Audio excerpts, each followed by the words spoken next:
Preaching చేయని నేను రాసుకుంటాను. నాకు చాలా చాలా విషయాలు తెలుస్తుంటాయి. ఇప్పుడు అన్నట్లుగా ఎక్స్పెక్టెన్సీతో వచ్చి రావాలని వర్షిప్ టీం మనకు చెప్పారు. ఎక్స్పెక్టెన్సీ ఎక్స్పెక్ట్ చేయాలి. దేవుడు ఏదో నాతో మాట్లాడబోతున్నాడు, నాకు ఏదో ఇవ్వబోతున్నాడు, నాకు ఏదో చేయబోతున్నాడు. ఆశ లేని ప్రాణాన్ని ఆయన ఏమీ చేయలేడు. మీరు నేను కూడా ఏం చేయలేము. టీచర్లు కూడా ఏం చేయలేరు కదమ్మా. మీరు టీచర్ స్కూల్లో వాడు అసలు వినకూడదు అనుకుని కూర్చున్నాడు, అసలు నేర్చుకోకూడదు అని కూర్చొని ఏం చేస్తుంది టీచర్? ఎంత మంచి టీచర్ అయినా. అందుకే మనలో క్రియేట్ చేయాలి ఎక్స్పెక్టెన్సీ. నేను నేర్చుకోవాలి, నేను ఏదో జరగాలి. నీ ఆశను చూసి దేవుడు చాలా విషయాలు తెలియజేస్తాడు. ఓకే, నంబర్ రాసుకుని. ఓకే, 6:16 1:16 చెప్పినైనా. ఆయన తన కుడి చేత 7 నక్షత్రాలను పట్టుకొని ఉండేను. ఎవరి గురించి ఇది రాయబడింది? ఎవరి గురించి మా గట్టి చెప్పండి. యేసు ప్రభు గురించి. ఆయన నోటు నుండి 2 అంచుల వాడి అయిన ఖడ్గం ఒకటి వెడల్చుండెను. అమ్మ, యేసు ప్రభు నోట్లో ఏముంది? 2 అంచుల ఖడ్గము బయలుదేరుతూ ఉంది. ఆ తర్వాత ఒక మంచి మాట రాయబడింది. ఏమైతుంది? ఖడ్గం బయలుదేరడం వలన ఏమైతుంది నాయనా? ఆయన ముఖము మహా తేజస్సుతో, నాయనా ముందర చూడాలి మీరందరూ. ఆయన ముఖము మహా తేజస్సుతో ప్రకాశించుచున్న సూర్యుని వలె ఉండను.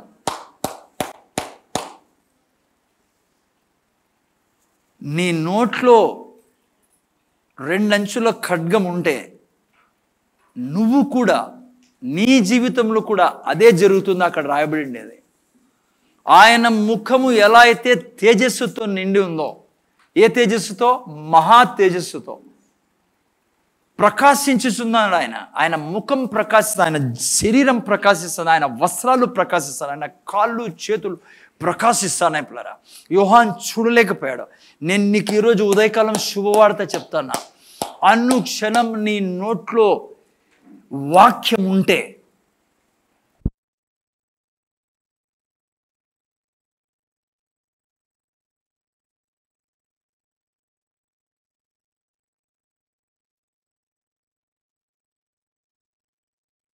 దేవుడు జీవిస్తా ఉన్నాడు. ఆయన నివాసం చేసే స్థలం, నువ్వు అతి పవిత్ర స్థలం తెలుసా? దేవుడు నిన్ను తన యొక్క సింహాసనం ఉంచి కూర్చునే స్థలంగా మార్చుకున్నాడు. You are not an ordinary person. నీ నోట్లో దేవుని వాక్యం ఉంటే అనుక్షణం నువ్వు ప్రకాశిస్తా ఉంటావు. నువ్వు ఎక్కడ చేయి పెట్టినా జీవం ప్రవహిస్తున్నావు. దేవుడు ఎందుకు ఇవన్నీ చూపిస్తా అంటే నేను అలా జీవించాలని. నా జీవితం అలా చేయబడేది. ఇది మతం కాదు, ఇది దైవత్వంతో మనిషి నిండి జీవించడం ఈ భూమి మీద. గుర్తుపెట్టుకోండి, నీ నోట్లో 2 అంచుల ఖడ్గం ఉంటే, ఏదో చెప్తాను నేను, 2 అంచుల ఖడ్గం వరి కాదండి, లాస్ట్లో నేను చెప్తా. ఇప్పుడు వరకు అర్థం చేసుకునేది వాక్యం. జస్ట్ సింపుల్గా మీరు అర్థం చేసేది వాక్యం. సో ఓకే, నా నోట్లో కూడా వాక్యం ఉంది పిల్లరా. నా నోట్లో కూడా వాక్యం అనే ఖడ్గం ఉంది. ఓకే, ఎందుకు ఖడ్గం ఉంది? యేసు ప్రభు నోట్లో, మన నోట్లో కూడా ఖడ్గం. ఎందుకు ఖడ్గం ఉంది? ఎందుకు ఖడ్గం ఉంది అంటే యుద్ధం ఉంది కాబట్టి. ఏముంది? యుద్ధం ఉంది కాబట్టి ఖడ్గం ఉంది. సో నేను లాస్ట్ వీక్ కూడా చెప్పా, లైక్ కొన్ని దేశాల్లో వాళ్ళు ఆ దేశంలో పుట్టారు కాబట్టి ఖచ్చితంగా ఏ దాంట్లో సర్వ్ చేయాలో వాళ్ళు ఆర్మీలో, ఖచ్చితంగా ఆర్మీలో జాయిన్ కావాల్సిందే. ఇజ్రాయెల్ లాంటి దేశంలో ఆడ మొగ, నాకు తెలిసి బైబిల్ బేస్డే తీసుకున్నారు అనుకుంటా వాళ్ళు, ఖచ్చితంగా ఆర్మీలో జాయిన్ కావాల్సిందే. 2 ఏళ్ళు మినిమం చేయాల్సిందేనంట, స్త్రీలైనా కూడా సరే. స్వీడన్ లాంటి దేశంలో ప్రతి పురుషుడు ఆర్మీలో జాయిన్ కావాల్సిందే. కానీ ఇంకోటి చెప్తున్నా మీకు వార్త, నువ్వు యేసయ్యకు ఓకే ఈ విధంగా నువ్వు ఏ రోజు యేసయ్యను ప్రభువుగా స్వీకరించావో నువ్వు స్ట్రైట్గా యుద్ధ భూమిలో జన్మించావు. ఓకే మీరు నేనైతే మన దాంట్లో పిల్ల ఏమంటారు 16, 15 ఏ వయసు అయినా సరే, నువ్వు 80 ఏళ్ళలో యేసు ప్రభువుని రక్షకుడిగా అంగీకరించిన స్ట్రైట్గా ఎక్కడ దిగుతాను? యుద్ధ భూమిలోకి. ఇంకో మాట చెప్పమంటారా? మీరు నేను జన్మించినదే యుద్ధ భూమిలో. అందుకే మనకి ఏమి ఇవ్వబడింది? ఖడ్గం ఇవ్వబడి, ఆయుధం ఇవ్వబడింది చూడండి. అందుకే ఎఫెసీయులకు రాసిన పత్రిక 6:12లో కొన్ని మాటలు మనం చదువుకుని, ఎఫెసీయులకు రాసిన పత్రిక 6:12లో ఏమంటుంది బైబిల్ మన గురించి? అమ్మా చదువుతారా ఎవరైనా? ఏలయనగా మనం పోరాడునది శరీరులతో కాదు గాని, మనం పోరాడునది శరీరులతో కాదు గాని ప్రధానులతోనూ. చూడ మనం ఉన్నామా పోరాటంలో? లేదా నేనా? సార్ నన్ను ఇడిచిపెట్టండి, నేను మాత్రం జాయిన్ కాని ఆర్మీ అనేది లేదు. అందుకే జన్మతః కదా మనం అలా యుద్ధంలో పుట్టాం. ఓకే, మనం పోరాడున్నది శరీరులతో కాదు, ప్రధానులతోనూ అధికారులతోనూ ప్రస్తుత అంధకార సంబంధముగు లోకనాథులతోనూ ఆకాశ మండలమందున్న దురాత్మ. వాళ్ళ కాళ్ళేమో కదా ఇది ఎంప్లిఫైర్ ఇచ్చేసే వాళ్ళకి, దురాత్మ సమూహములతోనూ పోరాడుచున్నాం. అర్థమవుతుంది నైనా? మనం ఎవరితో పోరాడుచున్నాం? దురాత్మల సమూహంతో పోరాడుతున్నాం. అందుకే మనకు ఆయుధం ఇవ్వబడింది. ఏ ఆయుధము? నెక్స్ట్ వాక్యం. అందుచేత ఆపద్దినమందు వారిని ఎదిరించుటకు సమస్తమైన నెక్స్ట్ వాక్యం కింద దేవుడిచ్చు సర్వాంగ కవచమును ధరించుకొనుడే. మనకున్న ఆయుధం ఏంటి? సర్వాంగ కవచం. దేవుడిచ్చు అని ఉంది కానీ ఎనీ ఇది గాడ్స్ ఆర్మర్ ప్లస్ దేవుని యొక్క సర్వాంగ కవచం. మీరు ఇంగ్లీష్లో చదివినట్లయితే ఇట్స్ గాడ్స్ ఆర్మర్ మనకి ఇచ్చాడు దేవుడు. ఓకే, ఈ సర్వాంగ కవచంలో ఎన్ని ఉన్నాయి? ఐ మీన్ లైక్ ఆయుధాలు ఒకే ఆయుధం ఇది. జస్ట్ మీకు అర్థం కావాలని నెక్స్ట్ మీరు వాక్యం చూసినట్లయితే ఎలాగనగా నడుమునకు సత్యమని దట్టి. ఓకే, ఇవన్నీ 6 ఆయుధాలు ఉన్నాయి దాంట్లో. పోనీ నేను నాకు టైం లేదు, వేరే విషయాన్ని పోలాం ముఖ్యంగా. సో ఈ 6 ఆయుధాలు మీరు చూసినట్లయితే ఇవన్నీ డిఫెన్సివ్ వెపన్స్ అంటాం. అంటే ఇవన్నీ కాపాడుతాయి మనల్ని. కవచం కాపాడుతుంది, కిరీటం కాపాడుతుంది, బెల్ట్ కాపాడుతుంది, చెప్పులు కాపాడుతాయి, డాల్ కాపాడుతుంది. అయితే అనుష నువ్వు ముందర చూడాలా, నువ్వు చదవద్దు బైబిల్, ఇక్కడ చదవండి, తల పైకి ఎత్తండి. ఆడ ఉంటుంది అది, ఆడికి మీరు బరి కాల్సిన పనులు ఇంటికి పోయి చదవాలి. చూడు మనం చేసే పొరపాటు, ఈడు చదువుకుంటూ కూర్చుంటాం, ఈడు వచ్చినది ఇనేకి, ఇంటికి పోయి చదవాలా, రాసుకొని, అందుకే రాసుకోమనేది రెఫరెన్సెస్. ఇంటికి పోయి చదవండి సాయంత్రం, చూడండి మీ జీవితం ఎంత బలంగా ఉంటుందో. జాగ్రత్త ముందర చూడండి. ఆడ చూస్తే మీరు ఇవన్నీ మనల్ని కాపాడేదానికి ఉన్నాయి. ఇది దేవుని యొక్క అన్ని. కానీ యుద్ధం చేయడానికి ఒకే ఒక ఆయుధం ఇచ్చాడు దీంట్లో. టోటల్ 6 వెపన్స్ ఉన్నాయి. 6 I mean this thing instrument లాంటి వెపన్స్ అనండి. ఒకటి ఖడ్గం మాత్రమే మన శత్రువుని చంపేది. జాగ్రత్త ఈనాడు పాయింట్ చూడండి, ఎందుకంటే 2 అంచులు ఖడ్గం మీకు అర్థం కావాలంటే అందుకే ఇక్కడ కూడా ఖడ్గం అని రాయబడింది. నెక్స్ట్ వాక్యం మీరు చదివితే పెట్టినైనా. ఓకే, జాగ్రత్త ఈ పాయింట్ మీరు పట్టుకోవాలి పిల్లరా. ఒక సైనికుడు అన్ని ఆయుధాలన్నీ తనకు ప్రొటెక్ట్ చేసే పెట్టుకొని ఉన్నాడు. లైక్ కిరీటం అన్నీ ఉన్నాయనుకో, ఆయన దగ్గర ఖడ్గం లేదనుకోండి, జాగ్రత్త వింటున్నారా?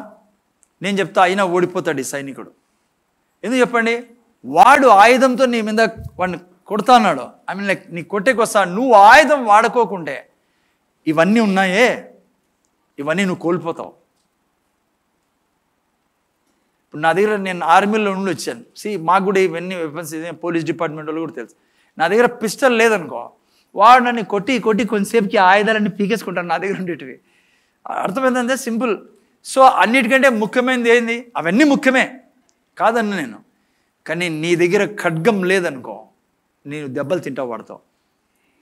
సో అందుకనే ఖడ్గము చాలా అవసరమైంది. ఇక్కడ ఆత్మ ఖడ్గం అని రాయబడిందే, అది దేవుని వాక్యాన్ని చూపిస్తాను. ఓకే, సో మీరు నేను యుద్ధంలో ఉన్నాం, మీకు నాకు ఆయుధం ఇవ్వబడింది. యుద్ధంలో ఉన్నావు కాబట్టి ఆయుధం ఇవ్వబడింది. నువ్వు యుద్ధంలో ఉండి ఆయుధం నీ చేతిలో ఉండి నువ్వు ఆయుధాన్ని వాడుకోకుండా ఉన్నావు అనుకో, ఖచ్చితంగా యుద్ధంలో ఓడిపోతావు. అది జ్ఞాపకం పెట్టుకో. ఓకేనా? అర్థమైందా? ఓకే, ఎందుకు దేవుడు వాక్యం ఇచ్చాడు? మనం చాలా ఫ్రైడే కూడా ఈవెన్ వింటాం. దేవుడు మనకు దేవుని వాక్యము ఖడ్గంలా ఎందుకు ఇచ్చాడంటే దాన్ని కన్ఫెస్ చేయడానికి, దాన్ని డిక్లేర్ చేయడానికి దేవుని వాక్యం ఇచ్చాడు. లాస్ట్ వీక్ కూడా చెప్పా, క్రైస్తత్వంలో సాతాను దేవుడు ఏం చేయాలనుకో వాడు కూడా చేయకుండా అడ్డుపడుతుంటాడు పిల్లరా. ఈరోజు చాలా చోట్ల ఇప్పుడు మార్పు వస్తుంది అనుకోండి దేవుని కృపలన. కన్ఫెషన్ గురించి వ్యతిరేకించే ప్రీచింగ్ ఉంది. కన్ఫెషన్ చేయకండి, డిక్లేర్ చేయకండి, అవసరమేమని. నేను చాలా ప్రేమించే, నేను చాలా ఇష్టపడే ఒక దైవజనుడు మన కొద్ది రోజుల క్రితం ఏంటంటే ఆయన అంటున్నాడు, ఐ సెడ్ లార్డ్, ఎంత ఎట్లా ఇంకా సంఘం ముందుకు వెళ్తాం. అందుకే చూడండి మనము అంత రివైవల్ తేలేకపోతున్నాం పిల్లరా మన దేశంలో ముఖ్యంగా. కారణం ఏమో తెలుసా? దీన్ని పక్కన పెట్టించాడు సాతాను. అయితే దేవుని కృపలో ఇప్పుడు చాలా చేంజెస్ ఉన్నాయి, చాలా సంఘాలు నేర్చుకుంటున్నారు ఇప్పుడు. ఒప్పుకోలు చేసుకునేది, డిక్లేర్ చేయడం, కన్ఫెస్ చేయడం. ఓకే, సో సాతాను ఒప్పుకోడు పిల్లరా మనం కన్ఫెస్ చేయడం, డిక్లేర్ చేయడం. మన నోటి నుంచి ఖడ్గం పోవడం వానికి ఇష్టం లేదు. వానికి తెలుసు ఖడ్గం పోతే, వాక్యం పోతే నువ్వు శత్రువును నువ్వు నాశనం చేస్తావని. ఓకే, సో అందుకనే మనకు వాడు మాట్లాడినీడు, కన్ఫెస్ చేయనీడు. ఓకే, అందుకే నిన్న వారం నేను 3 వాక్యాలు మీకు చూపించా. ఇది దేవుని యొక్క ప్లాన్ ప్రకారం నువ్వు నేను కన్ఫెస్ చేయడం దేవుని వాక్యం చెప్తుంది. గుర్తుందా? ఇరిమియా గ్రంథం 1:9-10 ఏం రాబడి పెట్టినా ఏమన్నాడు దేవుడు? నేను నీ నోట్లో 1:9 పెట్టాలి తొందరగా. చూస్తే దేవుడు అంటున్నాడు ఇక్కడ ఏమన్నాడు ఇర్మియాతో? అప్పుడు యెహోవా చేయి చాపి నా నోరు ముట్టి ఇలాగ సెలవిచ్చాను, ఇదిగో నేను నీ నోట నా మాటలు ఉంచి ఉన్నా. ఇది బిబ్లికల్ ప్లేయర్ కన్ఫెషన్ అనేది. బైబిల్ కొత్త నిబంధన ఉంటుంది, గట్టిగా పట్టుకొని ఒప్పుకోలునే. యాక్చువల్గా ఒక క్రైస్తవుని యొక్క ప్రొఫెషన్ ఏమో తెలుసా? Confession player. క్రైస్తవుడి అసలు క్రిస్టియానిటీ అంటే ఏమో తెలుసా? కన్ఫెషన్. మన ప్రొఫెషన్ కన్ఫెషన్, మన వృత్తి కన్ఫెషన్ చేయడమే. మీకు ఈరోజు చూపిస్తాను, లాస్ట్లో మీకు అర్థమవుతుంది ఎందుకు కన్ఫెషన్ అంత ముఖ్యమైనదని. దేవుడు ఇక్కడ చెప్తున్నాడు ఇర్మియాతో, నీ నోట్లో నా మాటలు పెడితే. ఎందుకు పెడుతున్నా? నెక్స్ట్ వాక్యం చెప్పండి. ఎందుకంట నిన్ను జనముల మీద నేను ఉంచి ఉన్నా, రాజ్యముల మీద నీ ఉంచి ఉన్నా, నువ్వు నేను సాతాను రాజ్యం మీద పరిపాలించేదానికి పిల్లరా. వాడు చేస్తున్న క్రియలు లయం చేయడానికి మనం ఉన్నాం ఈ లోకంలో. ఎందుకు వాక్యం పెట్టాడంటే ఆ వాక్యం ద్వారా పెళ్ళగించుటకు, విరగొట్టుటకు, నశింపజేయుటకు, పడద్రోయుటకు, కట్టుటకు, నాటుసి, అందుకు పిల్లరా దేవుడు మన నోట్లో వాక్యం పెట్టినది. నిన్న వారం ఇంకో వాక్యం చూసుకున్నాం మనం. 51:16 యెషయా గ్రంథం 51:16.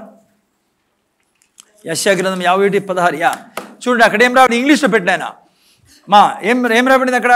నా యొక్క స్వర్గాన్ని, నా మాటలు నీ నోట్లో పెట్టి ఉన్నా, ఎందుకంటే స్వర్గాన్ని నాటేదానికి.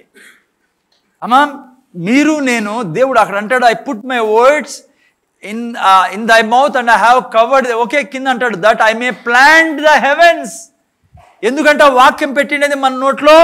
దేవుడు స్వర్గాన్ని నీ ద్వారా విత్తాలని, స్వర్గాన్ని నీ జీవితంలో విత్తాలని, నీ ద్వారా ఇతరుల జీవితంలో స్వర్గాన్ని విత్తాలని. స్వర్గంలో ఏముంది నాయనా?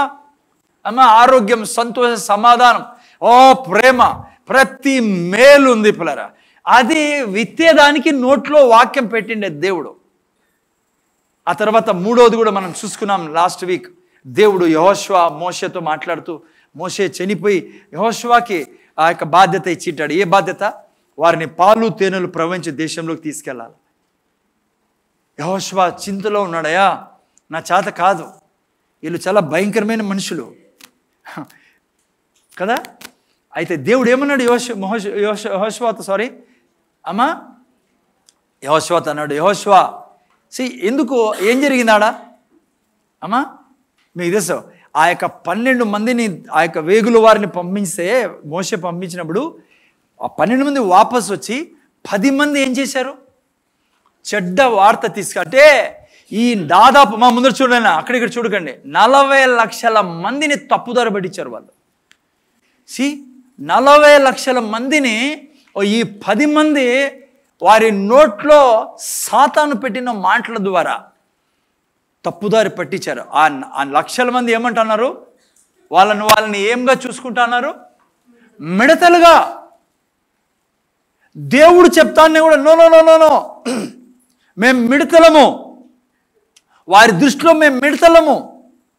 మీ చదువున పిల్లరా, ఈరోజు 80% క్రిస్టియన్స్ ఈరోజు చెప్తున్నా, ఈ డేట్లో వాళ్ళు మిడతలుగానే చూసుకుంటూ ఉన్నారు. ఎందుకంటే అలా ప్రీచింగ్ ఉంది కాబట్టి ఈ యొక్క ప్రపంచంలో.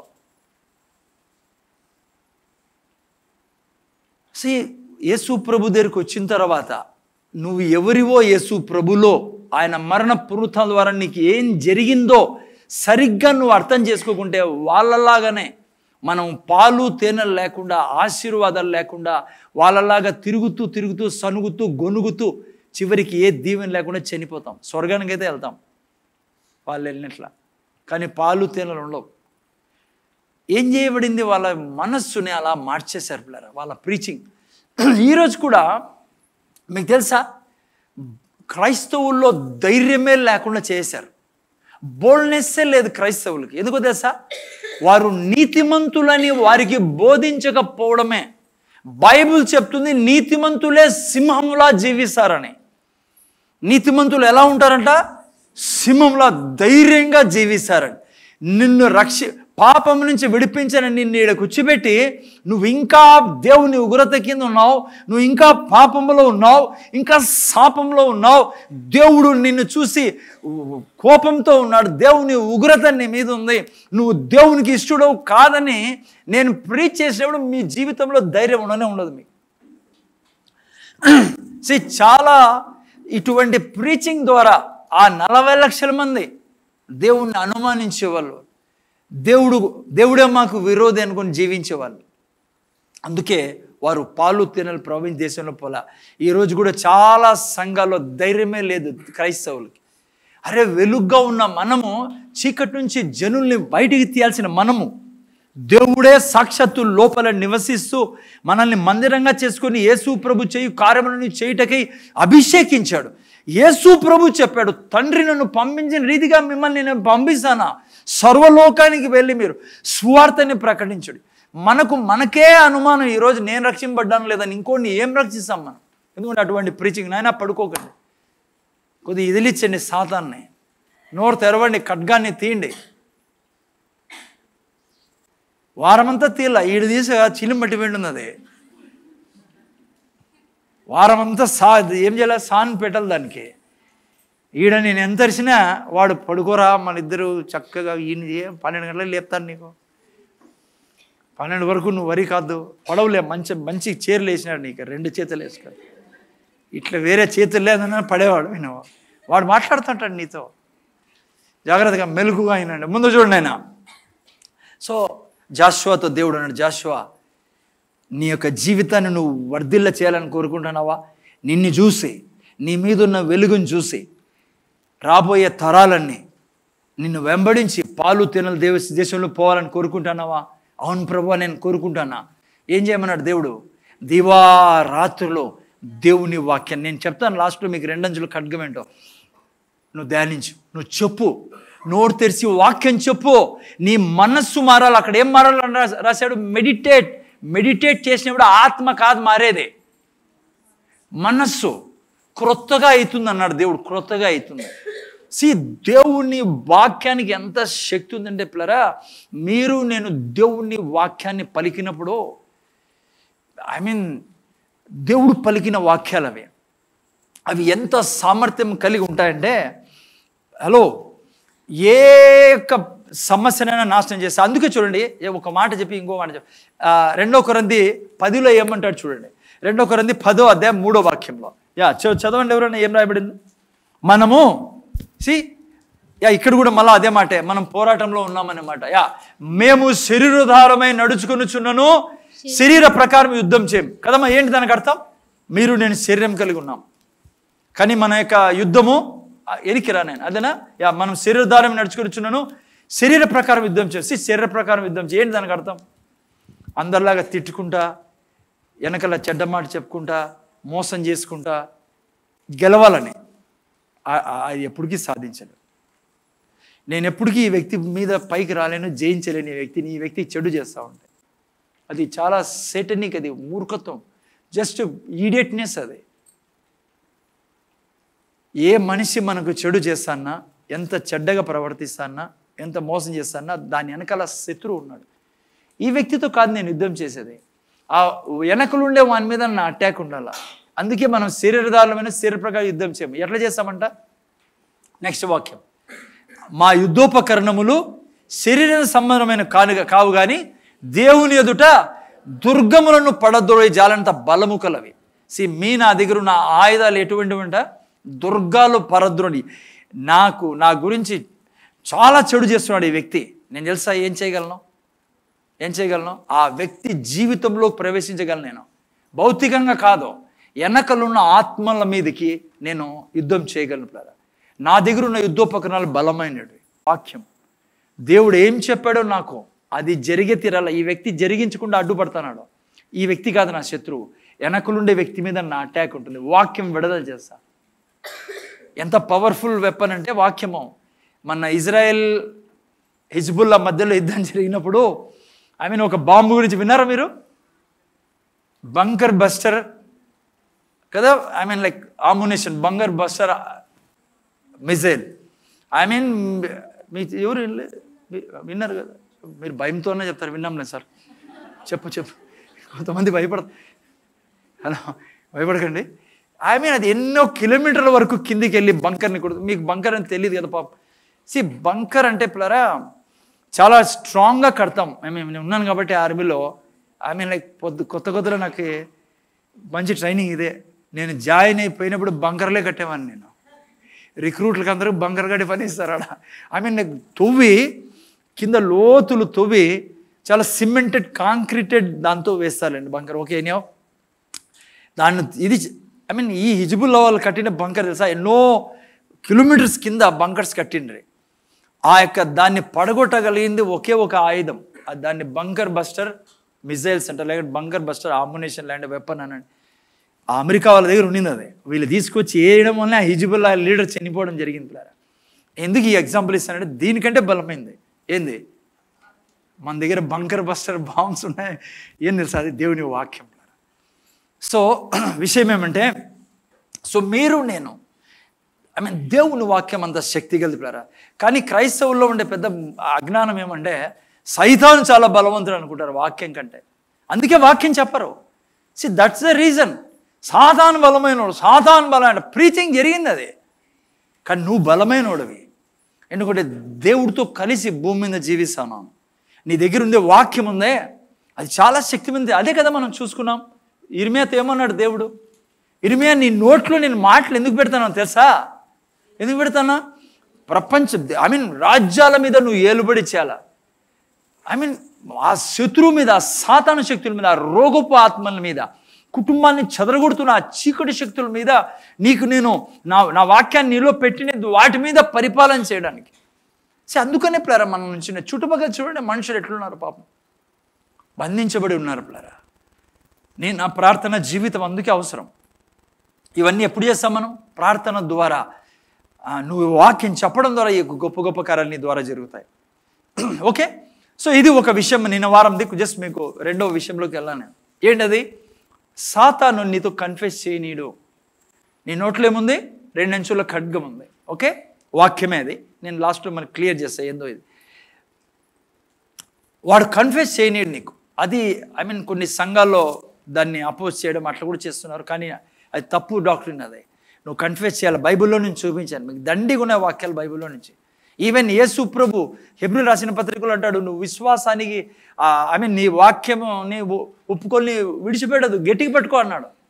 నీ ఒప్పుకోల్ని. ఓకే, చాలా ఉన్నాయి. ఓకే, నేను 3 వాక్యాలు చూసుకున్నాం. ఈరోజు సెకండ్ పాయింట్ నేను చెప్పాలి. ఏంటంటే అది ఎందుకు మనం కన్ఫెస్ చేయమంటే, ఒకటి అది ఆపుతున్నారు కాబట్టి చెప్పాల్సిన పని లేదని. రెండవది ఏంటంటే మనం ఎందుకు ఈరోజు మన దేవుని బిడ్డలు కన్ఫెస్ చేయరు, డిక్లేర్ చేయరు వాక్యాన్ని. ఎందుకు ఒక వాక్యం విలువ వారు గ్రహించలేక వాడుకోలేకపోతున్నారంటే, దేవుడే చెడు చేసేవాడు అనే ప్రీచింగ్ ఈ లోకంలో ఉండడం వల్ల. ఎవరు? దేవుడే చెడు చేస్తాడు, దేవుడే రోగాలు ఇస్తాడు. ఎవరు? దేవుడే రోగాలు ఇస్తాడని. అరే దేవుడే రోగాలు ఇస్తే ఇంకా వాక్యం ఎందుకు చెప్పాలి నేను అనేది ప్రజల్లో ఉండేది, దేవుని బిడ్డల్లో ఉండేది. నేను కొన్ని ఎగ్జాంపుల్స్ మీకు చెప్పాలా. దీన్ని నేను ఎట్లా మీకు అర్థం కావాలని చెప్పేసి, ఎవరైనా జాంజీ లేక్ లైఫ్ చూసారా? జాంజీ లేక్ విన్నారా? అసలుకి కొన్నిసార్లు మనం చర్చిలో ఇక్కడ జాంజీ లేక్ గొప్ప దైవజనుడు. ఎంత గొప్ప దైవజనుడు అంటే దేవుడి ద్వారా బలంగా వాడబడి లక్షలాది మందిని, లక్షల్లో మందిని స్వస్థతపరిచిన వాడు. దేవుడు ఆయన వాడుకున్నాడు ఆ విధంగా. కానీ ఆయన ఆరంభ జీవితము, ఈవెన్ మీకు తెలుసు ఆయన సాక్ష్యము, ఆయనకి ఏదైనా ఇన్ఫెక్షన్ తగిలినా, ఏదైనా వైరస్ తగిలినా అవి చచ్చిపోయేటివి. అది ప్రూవ్ అయింది పిల్లరా, రికార్డెడ్. అది ల్యాబొరేటరీలో మైక్రోస్కోప్లో కొన్ని క్రిములు తీసుకొని ఆయన చేతి మీద వేయడం జరిగింది. చంపే క్రిములని చేయి మీద వేస్తూనే ఆ క్రిములే చచ్చిపోయినాయి. అంత పవర్ఫుల్ వ్యక్తి. అయితే ఈయన ఆరంభం తెలుసా ఎట్లుండిందో? ఈయన ఆరంభము యాక్చువల్లీ ఏం జరిగిందంటే, ఆయన కొత్తగా దేవునిలో వచ్చి అలా ముందుకు వెళ్తున్నప్పుడు తన యొక్క సిస్టర్ అండ్ బ్రదర్ ఇద్దరు చనిపోయారు. ఒక ప్లేగ్ వచ్చి, కరోనాలాగా ఏదో ప్లేగ్ వచ్చినప్పుడు అన్న చెల్లెలు ఇద్దరు చచ్చిపోయారు. ప్లస్ ఇంకా 3-4 వాళ్ళ కుటుంబంలో చనిపోయారు. దాదాపు 5-6 మంది చనిపోయారు. చనిపోయినప్పుడు ఆయన ఏం చేశాడంటే తన బైబిల్ తీసుకొని ఇసిరి కొట్టాడంట. బైబిల్ ఇసిరి కొట్టి ఏం అసలు ఇది దేవుడా ఈయన, ఇవన్నీ అబద్ధాలు, నేను నమ్మనని చెప్పి ఆ బైబిల్ని ఇసిరి కొట్టాడు. ఎందుకంటే ఆ ప్లేగులో అంతమంది చనిపోయారు, వీళ్ళ కుటుంబంలో సొంత ఇంట్లో చనిపోయారు, బంధువుల్లో చనిపోయారు. అలా విసిరి కొట్టినప్పుడు ఆ బైబిల్ని, అది దేవుని యొక్క ప్లాన్, అది ఆయన జీవితంలో చేయాలని ఆ బైబిల్ తెరిచి పడింది పిల్లలు ఆయన ఇసిరినప్పుడు. సరే తెరిచి పడినప్పుడు ఆ బైబిల్ ఎట్లా ఓపెన్ చేసి పడినప్పుడు అందులో ఒక వాక్యం ఆయనకు బ్లింక్ అవుతుందంట ఆ యొక్క భాగంలో నుంచి. ఏంది ఇది అని చెప్పి, సరే ఏదో నాకు ఇది ఆకర్షిస్తాను, నాకు ఏదో చదవంటుంది నమ్మ లోపల, నాకు ఆ ప్రేరేపణ వస్తుందని చెప్పి ఆ బైబిల్లో నుంచి ఆ వాక్యం చదివండి. ఆ వాక్యంలో ఎక్కడి నుంచి అండి ఆ వాక్యము? అపోస్తుల కార్యం 10:38 చదవండి. ఏం రాయబడిందో అపోస్తుల కార్యం 10:38లో? ఎవరైనా చదువుతారా ఫాస్ట్గా? యా. అదేదనగా దేవుడు నజరేయుడైన యేసును పరిశుద్ధాత్మతోను శక్తితోను అభిషేకించుననున్నదియే. చూసారా పిల్లరా? ఈ వాక్యము వింటూనే దేవుడు రోగం ఇచ్చేవాడు కాదని తనకు ఆ యొక్క రెవల్యూషన్ తనకు దొరకడం జరిగింది పిల్లరా. హలో, ఏమ్మా? ఎవరు? దేవుడు రోగాలు ఇచ్చేవాడు కాదు. దేవుడు కాదు మనకు కష్టాల్లో పడేసేవాడు, సమస్యల్లో పడేసేవాడు. సో చాలామందికి ఈ మాటలు వినేటప్పుడు ఒక వ్యక్తి గుర్తొస్తూ ఉంటాడు. ఎవరు బ్రదర్? దేవుడా? యోబు. చూసారా? నీకు గుర్తొస్తాడమ్మా? ఎందుకంటే క్లియర్ చేయాలా. యోబు నా శత్రువు కాదు, మేమిద్దరు చాలా క్లోజ్ ఫ్రెండ్స్. పైకి పోయిన తర్వాత అందరూ కలిసి ఉంటాం మనము. అర్థం చేసుకుంటున్నారా? ఎందుకంటే యోబు జీవితాన్ని తీసుకొని, ఎందుకంటే బైబిల్లో రాయబడిన నీతిమంతుడని, మంచివాడని నేనేమి ఎప్పుడు నో అనడంలా. కానీ ఆయన పడిన కష్టాల కారణం దేవుడు కాదు. ఆయనే చెప్పాడు కదా, ఏమన్నాడు? నేను దేని గురించి భయపడ్డానో అదే జరుగుతానని చెప్తున్నాడు కదా. నేను విశ్వాసం ఉంచలేదు. ఏమని? దేవుడు నా యొక్క కోటై ఉన్నాడు, నన్ను కాపాడేవాడు ఉన్నాడు, ఇంతవరకు చేసింది ఆయనే నాకు మేళ్ళన్నీ. సో దేవుడు కాదు యోబుని పరీక్ష పెట్టి నేను సమస్యలో పడేసింది. కానీ ఇంకో విషయం చెప్పాలి ఈరోజు నేను. అసలుకి మీరు యోబు గ్రంథం చదివితే అసలు సాతాను గురించి నాలెడ్జ్ ఉన్నట్లే లేదు యోబుకి. సేటన్ గురించి ఏ నాలెడ్జ్ లేదు అసలు యోబుకి. మీరు చదవండి సరిగ్గా, నా నాలెడ్జ్ ప్రకారం. ఇంకోటి చెప్తున్నా, మనకు యోబుకి చాలా తేడా ఉంది పిల్లరా. యోబు మనలాగా నూతన నిబంధనలో లేడైనా, మనలాగా ఆయన రక్తంతో కడగబడిన వాడు కాదు. మీలాగా నాలాగా అధికారం కలిగిన వాడు కాదు ఆయన. మీలాగా నాలాగా యేసు నామంలో దురాత్మల్ని పారద్రోలే అధికారం ఆయనకు లేదు.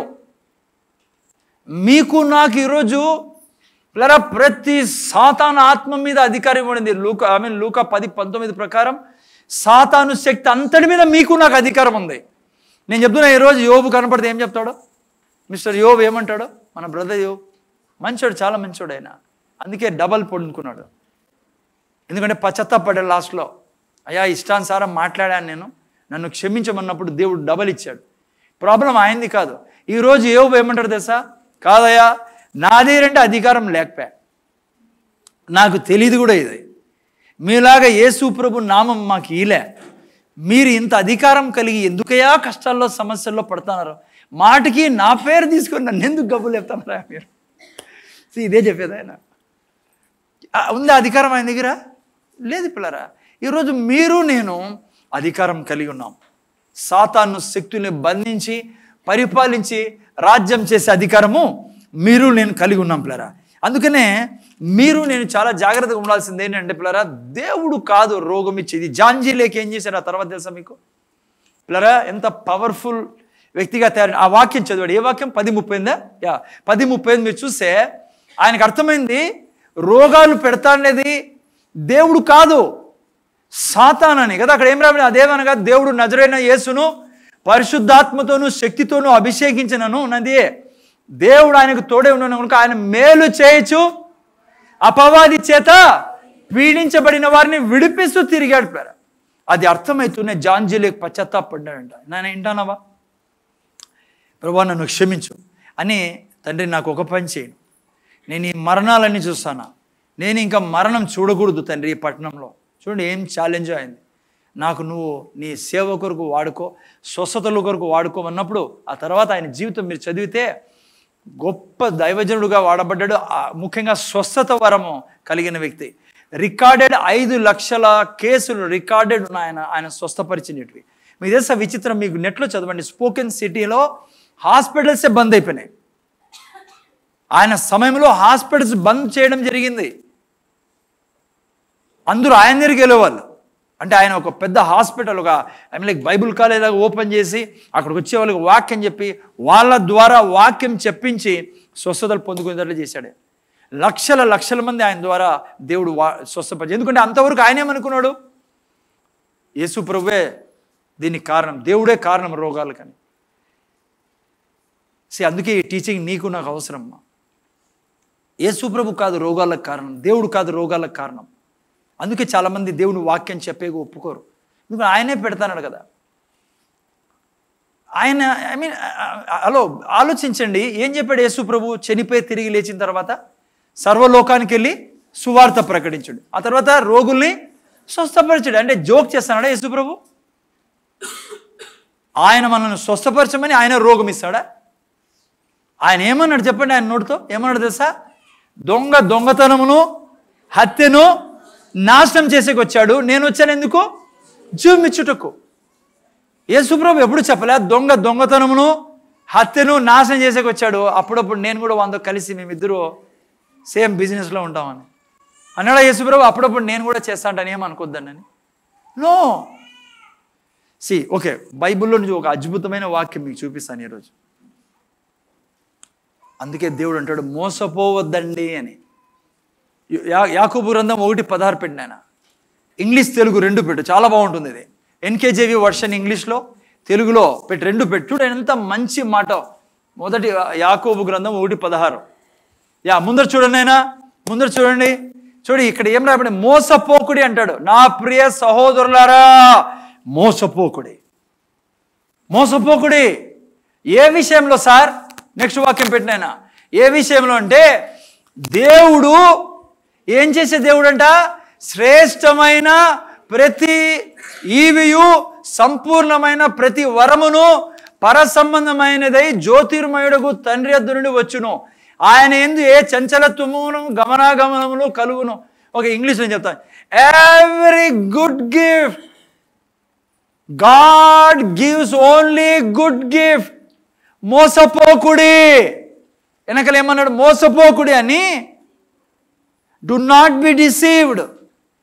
బికాస్ ఏం దాంట్లో మోసపోద్దు, చెడు ఇస్తాడని మోసపోద్దు. ఆయన దగ్గర ఏం లేదంట, ఆయన దగ్గర చెడు లేదు. Every good gift and perfect gift comes from God, cometh down from the Father of lights, with who is no variableness neither shadow of turning. ఆయనలో మార్పు లేని దేవుడు. ఆయన మోసపోవద్దు. రోగం ఆయన ఇస్తానని, చెడు ఆయన ఇస్తానని. యేసు ప్రభు చెప్పాడు కదా తండ్రి ఎంత మంచోడు. ఎక్కడ చెప్పాడు?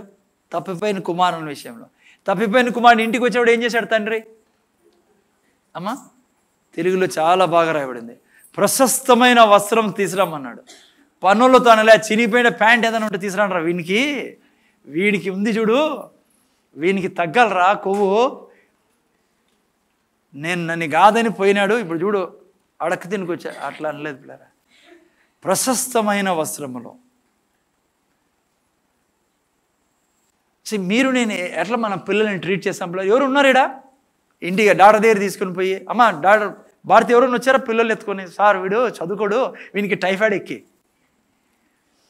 సార్ వీడు నా మాట వినడు, డాక్టరు వీడు నా మాట వినడు, మన ఇద్దరు కలిసి ఓ పని చేసాం, వీనికి ఇంజక్షన్ అయ్యి బెడ్ మీద ఉండాలి, ఈడ కదలకూడదు వారం వరకు. అరే మీరు నేనే ఎందుకు అనుకుంటున్నాడు దేవుడు రోగం ఇస్తాడని, చెడు చేస్తాడని? ఉన్నారా ఎవరన్నా? మీరు విన్నారు ఎప్పుడన్నా తల్లిదండ్రులని? బైబిల్లో అందుకే రాబడి, మీరు చెడ్డవారై ఉండి మీ పిల్లలకు టైఫాయిడ్ కోరుకోరు, నేనెందుకు మీకు రోగం కోరుకుంటా? ఇంకో మాట అన్నాడు యేసుప్రభు. నేను ఎందుకు వచ్చానో తెలుసా? 6:38 యోహాను సువార్త 6:38 పెట్టాను. ఏమన్నాడు యేసుప్రభు తెలుసా? నేను తండ్రిని చూపించడానికి వచ్చాను. నేను పెట్టు 6:38 తెలుగులో ఏమి తండ్రి నాకు అనుగ్రహించిన వారందరూ నా యొద్దకు వచ్చి వారిని నేను నా ఇష్టము నెరవేర్చుకో. ఓకే, ఏ వాక్యం బా? దేవుడు నేను ఐ మీన్ దేవుణ్ణి రివీల్ చేసేదానికి వచ్చానన్నాడు. ఏదో 6:37 నా ఇష్టము నెరవేర్చుకో. ఓకే ఏడుంది అది? నా చిత్తం నెరవేర్చుటకు 39 సారీ. ఓకే, ఇక్కడ చూడు ఏమైనా నన్ను పంపిన వాని చిత్తం నెరవేర్చడానికి వచ్చా. ఓకే, సేమ్ వాక్యం అది. నన్ను ఏం చిత్తం ఉంది ఆయనకి? పంపిన వాని చిత్తం. ఎవరు చిత్తము? తండ్రి చిత్తం ఏముంది? యేసుప్రభు దగ్గరికి వచ్చిన వాళ్ళందరికీ ఏం చేశాడు యేసుప్రభు? చెప్పరే, రోగులు స్వస్థపరిచాడు. ఎవరికన్నా అన్నాడా రే నీకు చాలా లాభ అయిపోయినావు ఈ మధ్య, నువ్వు పెట్టుకోరా, పక్కన పోరా, నువ్వు ఉండరా, నువ్వు వారం రోజులు ఇంకా బెడ్ మీద మళ్ళీ చూసుకుని నీకు అర్థమేమో. ఆయన ఏమన్నాడు తెలుసా? రండి అందరూ. ఒక 12 ఏళ్ళ రక్తస్రావం గల రోగి ఎప్పుడైతే బట్టలు ముట్టుకుందో ఆమె బాగుపడింది. ఊరందరూ చూసి బట్టలు ముట్టుకుంటే బాగైపోతారంట. బట్టలు ముట్టుకుంటే హలో, అందరూ బట్టలు ముట్టుకుంటున్నారు యేసుప్రభుని. యేసుప్రభు నిలబడుకున్నాడు, ముట్టుకుంటున్నాను ఆయన. ఎందుకో తెలుసా? చెప్పండి ఎందుకో? ఒక్కరని చెప్పండి మీలో. నా తండ్రి చిత్తం ఇది. ఏం చిత్తం తండ్రిది? అందరూ స్వస్థతలో ఉండాలా, మోసపోకుడి. Every good gift and perfect gift ఆయన దగ్గర ఉండేది. మంచి ఆయన దగ్గర ఉండేది. మీరు నేను తెలుసుకోవాలి పిల్లారా. ఆయన వాక్యం మనకి ఎందుకు ఇచ్చాడు తెలుసా? ఆయన మీరు నేను సాతాన్ని అనుక్షణం. ఓకే, ఆయన దగ్గర ఎప్పుడు కూడా ఏముంది నేనా? సో అందుకనే మీరు నేను దేవుని చిత్తం పిల్లరా. ఇది ఆరోగ్యం ఇవ్వడం. ఇవి తెలియకుందనుకో, మీకు తెలియదు అనుకో దేవుని చిత్తం ఏంటో, మీరు మోసపోతా ఉంటారు. చాలామంది క్రైస్తవులు మోసపోతున్నారు. ఒక మాట చెప్పాలి నేను, 2 అంచుల ఖడ్గం గురించి చెప్పకముందు ఇంకో మాట నాకు చాలా ఇంపార్టెంట్ మాట. ముందర చూడండి. మీ దగ్గర నా దగ్గర ఎలా అయితే ఆయుధాలు ఉన్నాయో సాతాన్ దగ్గర కూడా ఆయుధాలు ఉన్నాయి. ప్లీజ్ ఈ యొక్క భాగాన్ని వినండి మీరు. చాలా ఇంపార్టెంట్ భాగం చెప్తాను. సిస్టర్ కొంతమంది ముక్కు పెట్టుకుని కూర్చోండి. ముందర చూడండి. మీ దగ్గర నా దగ్గర ఎలా ఆయుధాలు ఉన్నాయో సాతాన్ దగ్గర కూడా ఆయుధాలు ఉన్నాయి పిల్లరా. వాడు కూడా దేవుణ్ణి సాతాన్ దగ్గర స్పెషాలిటీ ఏమో తెలుసా? స్పెషాలిటీ అనుకోదు, ఈడియట్ వాడు ఏంటంటే వాడు కాపీ కొడతాడు పిల్లరా దేవుణ్ణి. వాడు కాపీ కొడతాడు దేవుడిని. అందుకే దేవుడు చేస్తాడు వాడు కాపీ కొట్టి. ఈ భూమి మీద ఏడన్నా మీరు చూసుకుని అన్ని కాపీ రైట్ అవన్నీ. ఏదన్నా నేను చెప్పకూడదు, రికార్డ్ అవుతుంది మీకు. ప్రతిదీ బైబిల్ నుంచి వచ్చినది పిల్లలు కాపీ కొట్టి. అందుకే వాళ్ళు అవన్నీ చేసుకుంటూ ఉంటారు మాట నుంచి చూసి. ఒకటే వాడు చేయడు ఏంది సార్? యేసు ప్రభుని మాత్రం దాచిపెడితే, ఎందుకంటే పాప పరిహారం యేసు ప్రభు ద్వారా మాత్రమే. మిగతావన్నీ చేయండి బైబిల్లో ఉండేటివి. అటు నుంచి తెచ్చినట్టు ఇవన్నీ వీళ్ళు ఇక్కడ ప్రపంచం ఫాలో చేస్తానది ఈరోజు. అది దైవిక పూజ అనండి, స్తుతి ఆరాధన ఏదన్నా సరే, నేను చెప్పకూడదు విడమర్చిడ. నా పాయింట్ వినండి. వాడు కాపీ కొట్టాడు. ఏది దశ? మాటలు మాట్లాడి దేవుడు సృష్టిస్తాడు. మాటల ద్వారా దేవుడు సృష్టిస్తాడు. వినండి ఇప్పుడు. అందుకే తెలుసా ఈ లోకంలో వాడు కూడా మాట్లాడే వాళ్ళని పెట్టాడు, శాపం మాట్లాడే వాళ్ళని. మీకు తెలుసా ఈ తాంత్రికులు, మాంత్రికులు, ఇంకేమంటారు నేను వాళ్ళని,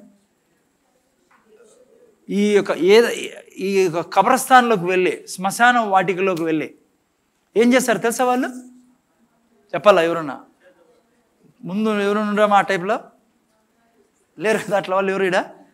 వీళ్ళ సాక్ష్యాలు వినండి, నిజంతో ఆ సాక్ష్యాలు వినండి వాళ్ళవి. వాళ్ళు ఏం చేస్తారో తెలుసా? ఈ మాంత్రికులు, తాంత్రికులంతా, ఈ జాదు టోనా చేసేవాళ్ళు, ఈ అక్కళ్ళు చేసేవాళ్ళు, వీళ్ళంతా చేసే పని ఏముంది తెలుసా? శాపాలు మాట్లాడతారు. ప్రజల్లోకి శాపాలు, వారి భార్య భర్తల్లోకి శాపాలు. వారిద్దరూ ఎప్పుడు కొట్లాడుకుంటూ ఉండాలా, మిస్అండర్స్టాండింగ్లో ఉండాలా, వారికి పిల్లలు పుట్టకూడదు, వారికి వ్యాపారం జరగకూడదు. ఈ దురాత్మలు ఈ యొక్క శాపాలు మాట్లాడతారు పిల్లరా. దీని ద్వారా వాళ్ళ యొక్క ఆత్మల్ని పంపడం మీకు జరుగుతుంది. అయితే జాగ్రత్తగా వినండి. నా మీద ఏ జాదుటోనో చెల్లదు. సంఖ్యాకాండం 23:23 ప్రకారం నా మీద బాగా అర్థం చేసుకోండి. మళ్ళా ఏ జాదు, ఏ టోనా, ఏ శాపం చెల్లదు. నేను వింటానవా? ఏది చెల్లదు. నిజముగా యాకోబులో మంత్రము లేదు, ఇజ్రాయెల్లో శకునం లేదు. అందుకే శకునం చూడొద్దండి. శకునం చూసానుకో మీ మామ మిమ్మల్ని పట్టుకుంటాడు. కొంతమంది అట్లా చెప్తేనే ఈ ఇంజక్షన్ వేసేది. మామ ఎవరు సార్ అనొద్దండి. మళ్ళీ ఏంది ఎవరో తుమ్మినారు, పిల్లి అడ్డం వచ్చింది, కుక్క అరిసింది, శ్రావణ వద్దులేండి అట్లాంటివన్నీ. మనం అలా వద్దులేండి, అర్థమైపోయింది చాలామందికి. గబ్బంతా పూసుకున్నారనుకోండి, వాసన వచ్చేది మీకే. అవన్నీ మతాల్లో ఉండేటివన్నీ. దైవత్వంలో ఏమి ఉండదు. శుక్రవారం బాగుంది, మంగళవారం బాగుంది, ఎప్పుడు పెట్టుకుంటున్నారో ఏంది మీకు తెలిసి ఏందో ముందర చూడాలి నేను అందరూ.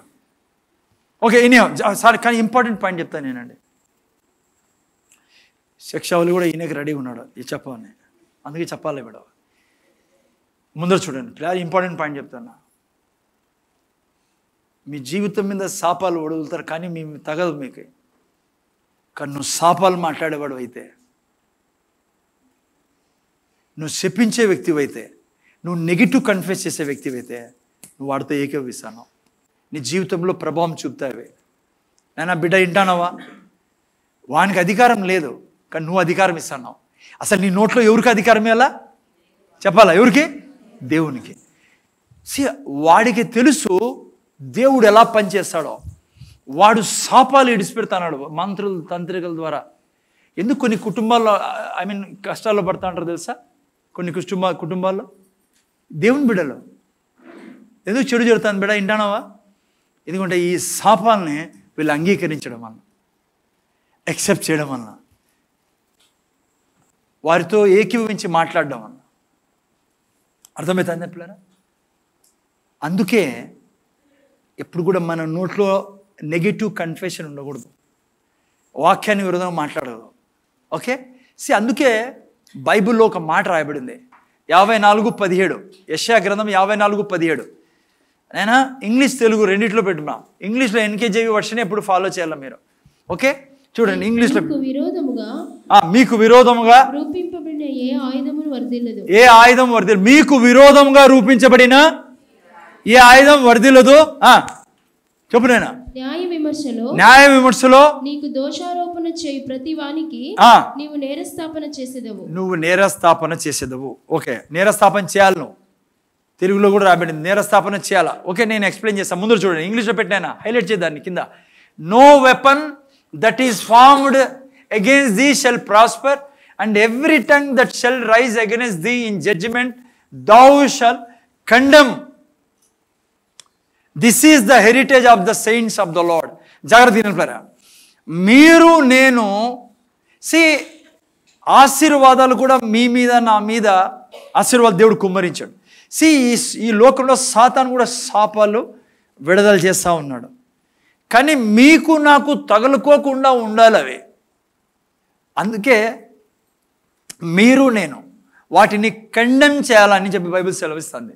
తెలుగులో న్యాయ విమర్శలో నేరస్థాపన చేసేదారు. ఓకే, జాగ్రత్త వినండి. ఏంటి సింపుల్గా అయితే ముందు చూడండి. నువ్వు నేను దాన్ని కండెమ్ చేయాలా.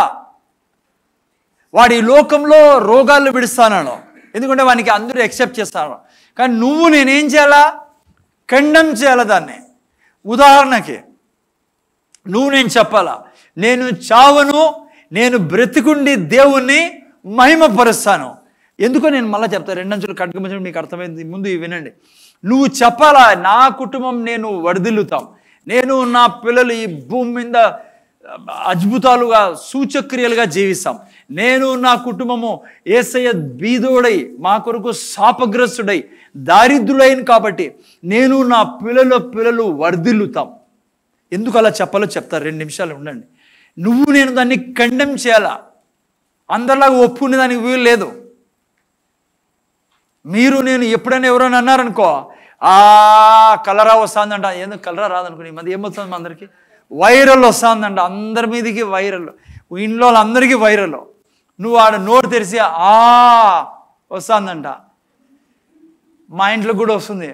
నో, మీరు నేను నవ్వుకోవచ్చు, బాగానే ఉంది, కానీ అవి ఎఫెక్ట్ పడతాయి నీ జీవితంలో. నేను ఎప్పుడు చెప్పాల్సింది, నేను నా పిల్లలు యేసు రక్తం కింద ఉన్నాం. యేసు రక్తం మమ్మల్ని, మా శరీరాలని, ఆత్మల్ని, మనసుల్ని కాపాడుతూ ఉంది. దేవుని దూతలు మమ్మల్ని తమ చేతులతో ఎత్తి పట్టుకున్నారు. ఈ వాక్యం చెప్పినప్పుడు నువ్వు ఖండం చేస్తానో శత్రువు యొక్క శాపాన్ని, సాతాన్ యొక్క ఆయుధాలని. అందుకే పిల్లరా మీరైనా అర్థం చేసుకోవాలి, దేవుని వాక్యానికి చాలా చాలా పవర్ ఉంది. నాయన క్రైస్తవులు వచ్చిన సమస్య నేను ఆల్రెడీ చెప్పా, సైతానికి శక్తి ఎక్కువ ఉంది అనుకుంటారు, కానీ వాక్యానికి శక్తి ఉంది అనుకోరు. అందుకే మత్తయి సువార్త 8:8 ఆయన ఏమన్నాడు, శతాధిపతి ఏమన్నాడు చెప్పండి? యేసుప్రభుని ఇంటికి వచ్చి తన సేవకుడు అనారోగ్యపడినాడు, వచ్చి స్వస్థపరచమని చెప్పి అడిగినప్పుడు యేసుప్రభు అంటాడు, పదాంప మీ ఇంటికి నేను వస్తానన్నప్పుడు ఆయన ఏమన్నాడు తెలుసా? రావద్దయా, మాట మాత్రం సెలవి. అందుకే దేవుని వాక్యంలో ఉన్న శక్తిని నేను అర్థం చేసుకోవాలి. ఈ సృష్టిలో ఏ రోగము, ఏ పీడ నాకు తాకలేదు బిడ్డ. నేను నన్ను వినాలి. ఆయన మీరు వాక్యంతో ఉన్నప్పుడు, వాక్యం చెప్తా ఉన్నాడు, వాక్యం దాని. అందుకే ఆ స్టార్టింగ్ వాక్యం మర్చిపోకండి, 1:16.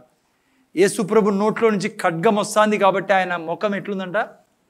ప్రకాశంతో నిండి, ఆయన శరీరం ప్రకాశంతో నిండి ఉంది. ఆయన రోగం పర్లేదు ఈ భూమి మీద. ఇప్పుడు యేసుప్రభు ఏమై ఉన్నాడో నేను అదే ఉన్నాం. ఎవడో చెప్పింది వినద్దండి, ఆ పాస్టర్ చెప్పే ఈ దైవజన్ నో నా మాటకు వినద్దండి, ఆడు ఉండాలా. నేను రాయలే బైబిల్, మీ బైబిల్లో ఉందో లేదు చూసుకో, అందుకే స్క్రీన్లో వేస్తాను పెద్ద పెద్ద అక్షరాలతో.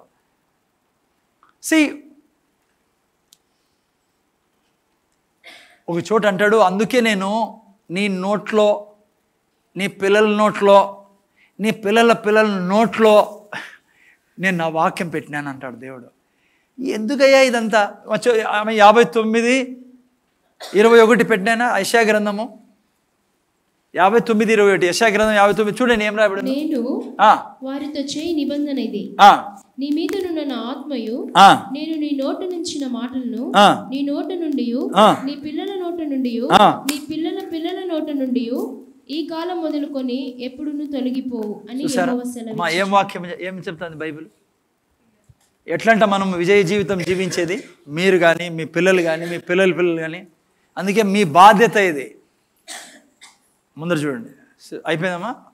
ఇప్పుడు ముందర చూడండి, మీ పిల్లలకి సైన్స్ పెట్టండి, సోషల్ పెట్టండి, మ్యాథ్స్ పెట్టండి, తప్పేం లేదు. కానీ అన్నిటికంటే ముఖ్యమైనది ఒకటి పెట్టండి. ఏంది అది? బైబిల్ అంటుంది, నేను వారితో చేయు నిబంధన ఇది. ఏంటి ఆ నిబంధన అంటే, నీ మీదనున్న నా ఆత్మను నేను నీ నోట నుంచిన మాటలను నీ నోట నుండి, నీ పిల్లల నోట నుండి, నీ పిల్లల నోట నుండి ఈ కాలం మొదలుకొని ఎల్లప్పుడూ తొలగిపోవు. నా బాధ్యత పిల్లరా, నా పిల్లల నోట్లో వాక్యం పెట్టడం, మీ పిల్లల మనవరాల నోట్లో. దేవుడు చేసిన నిబంధనలో నా పిల్లలు జీవించాలంటే వాక్యం చాలా ప్రాముఖ్యమైనది. ఆ సెంచురీని అంటాడు, అయ్యా నువ్వు రావాల్సిన పనుల మాట మాత్రం సెలవి. యేసుప్రభు ఎంత సంతోషపడ్డాడు తెలుసాడా? యేసుప్రభు ఆశ్చర్యపడ్డాడు. ఈ పాత నిబంధన గ్రంథం అంతా రాసి వీళ్ళ చేతికి ఇచ్చినా కూడా వీళ్ళు నమ్మరే. ఈ వ్యక్తి అన్యుడు, ఈ సెంచురీను, ఈ యొక్క శతాధిపతి అన్యుడు. ఎట్లా తెలిసిపోయిందిరా నాయన నీకు రహస్యము? నాకంటే నా వాక్యము విలువైందని, నాకంటే నేను రావడం కంటే నా వాక్యము అందశక్తి ఉందని ఈ రహస్యం తెలుసుకున్నాడు ఈ వ్యక్తి అని ఆశ్చర్యపడినాడండి యేసుప్రభు అందరి ఎదుట. నేను చెప్తున్నా బిడ్డ, ఈరోజు నీ దగ్గర వాక్యం ఉందనుకో, దేవుడు ఎట్లా నీలో ఆల్రెడీ ఉన్నాడు. కానీ ఆయన ఏం పని చేయలేడు నీ జీవితంలో నీలో వాక్యం లేకుంటే. ఓకే, అసలైన విషయానికి వస్తాం. ఏంటి సార్ ఇదంతా? ఎందుకు నా నోట్లో ఎప్పుడు వాక్యం ఉండాలా? ఎందుకు ఈ రెండంచెల ఖడ్గము యేసు ప్రభు నోట్లో నుంచి బయలుదేరుతుంది? నేను కూడా ఆ రెండంచెల ఖడ్గం కలిగి ఉన్న నా నోట్లో నుంచి అనుక్షణం బయలుదేరుతూ ఉండాలి. What is the reason? అది మనం నేర్చుకుందాం. ఏంటి రెండంచెల ఖడ్గం? మీకు బాగా అర్థం కావాలని నేను ఈ యొక్క పదాన్ని, ఈ రెండంచుల ఖడ్గము అనే పదాన్ని యొక్క అర్థం మీరు అర్థం చేసుకుంటే మీకు ఇంకా మొత్తం క్లియర్ అయిపోతుంది. అందుకే ఎక్కడ పెట్టి స్లైడ్ అది నేను పెట్టినాను. రెండంచుల ఖడ్గము అంటే ఏమో తెలుసా మీకు? గ్రీక్ బైబిల్లో మీరు చదివినట్లే మీకు తెలుసా ఏ బైబిల్ ఏ లాంగ్వేజ్ రాయబడింది కొత్త నిబంధన? అమ్మా చెప్పండి. గ్రీక్ బైబిల్లో రాయబడింది. గ్రీక్ బైబిల్లో బ్రదర్ వింటారా కదంతా? ఈ యేసు ప్రభు నోట్లో నుంచి బయలుదేరుతున్న రెండంచెల ఖడ్గానికి అర్థం ఏమో తెలుసా? గ్రీక్ బైబిల్లో రాసిన అర్థము చదవండి. ఇన్ గ్రీక్ ద వర్డ్ డిస్టోమస్ మీన్స్ 2 mouthed ఆర్ 2 edged. కింద చూస్తే 2 edged sword. ఓకే, ఇప్పుడు నేను జాగ్రత్త ముందు చూడు, చాలా ఇంపార్టెంట్. ఇది పట్టుకోండి, మీ కన్ఫెషన్ది క్లియర్ అయిపోతుంది. 2 edged sword అంటే ఇంగ్లీష్ బైబిల్లో 2 edged sword ఉంటుంది, రెండంచుల ఖడ్గం. యాక్చువల్ దీన్ని గ్రీక్ బైబిల్లో ఏం రాశారంట? డిస్టోమోస్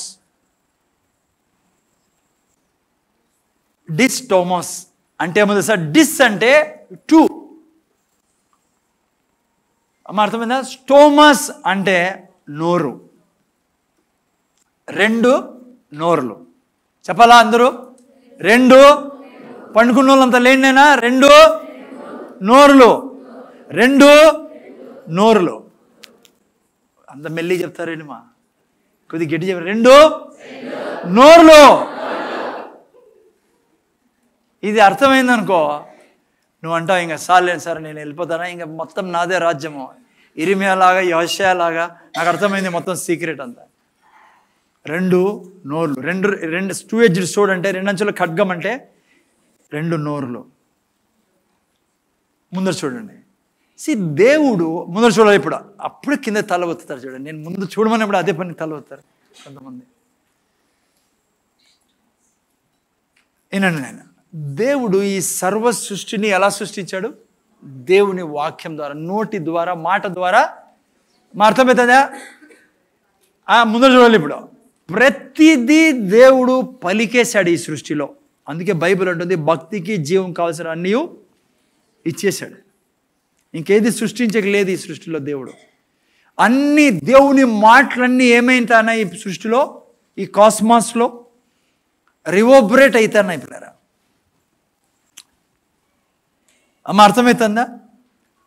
దేవుని వాక్యం రివోబరేట్ అవుతుంది ఈ సృష్టిలో, ఈ కాస్మాస్లో. అర్థమవుతుందా? అయితే అందుకే దేవుడు అంటాడు, నా యొక్క వాక్యాన్ని నెరవేర్చేదానికి నేను ఆతురపడుచున్నా. ఇర్మియా గ్రంథం 1:12 ముందర చూడండి. దేవుడు ఆతురపడుతున్నాడు, దేవుడు విడుదల చేస్తాడు. అందుకే నా మాటలు ఎనికి రావంటాడు యెషయా గ్రంథము 55లో. ఆకాశంలా వర్షంలా హిమంలా పని చేస్తానన్న వాక్యాలు. అయితే జాగ్రత్తగా బిడ్డ ముందర చూడాలా. వాక్యం ఏమై ఉంది?